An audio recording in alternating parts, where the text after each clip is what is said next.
গভীর সংকটে দেশের তৈরি পোশাক, টেক্সটাইল ও নিট পোশাক খাত।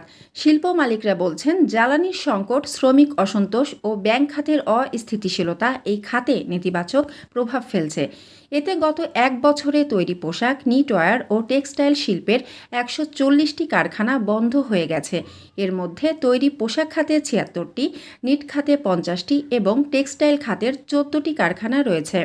এক বছরে ১৪০টি কারখানার মোট ৯৪,০০০ কর্মী চাকরি হারিয়েছেন বলে খাত সংশ্লিষ্ট ব্যক্তিরা জানিয়েছেন। সম্প্রতি বেক্সিমকো গ্রুপ তাদের ১৫টি পোশাক কারখানার প্রায় ৪০,০০০ কর্মী ছাঁটাই করেছে। সব মিলিয়ে বন্ধ ১৫৫ কারখানায় ১,৩৪,০০০ কর্মী চাকরি হারিয়েছেন। খাত সংশ্লিষ্ট ব্যক্তিরা বলছেন, কারখানায় শ্রমিক অসন্তোষ, ব্যাংক ঋণের উচ্চ সুদহার, কাঁচামাল আমদানিতে এলসি সমস্যা, শিল্পে অব্যাহত গ্যাস সংকট, গ্যাস ট্যারিফ বৃদ্ধি করা, বিদ্যুতের নিরবচ্ছিন্ন সরবরাহ না পাওয়া, অব্যাহতভাবে শ্রমিকের মজুরি বৃদ্ধির ফলে উৎপাদন খরচ বাড়ায় অনেকে প্রতিযোগিতায় টিকতে পারছেন না।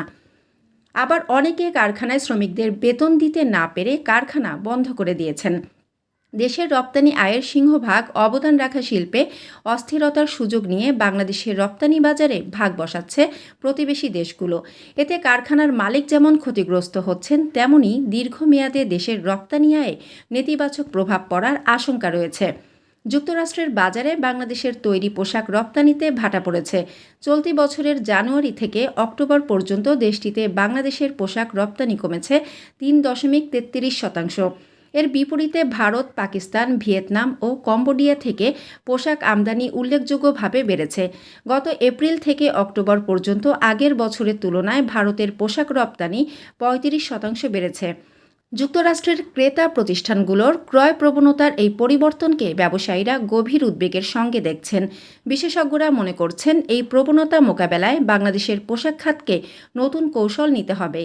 মানসম্মত হাঁস ও মোরগের চাহিদা পূরণ করতে আল আমিন হালাল লাইফ পোল্ট্রি রয়েছে আপনারই পাশে।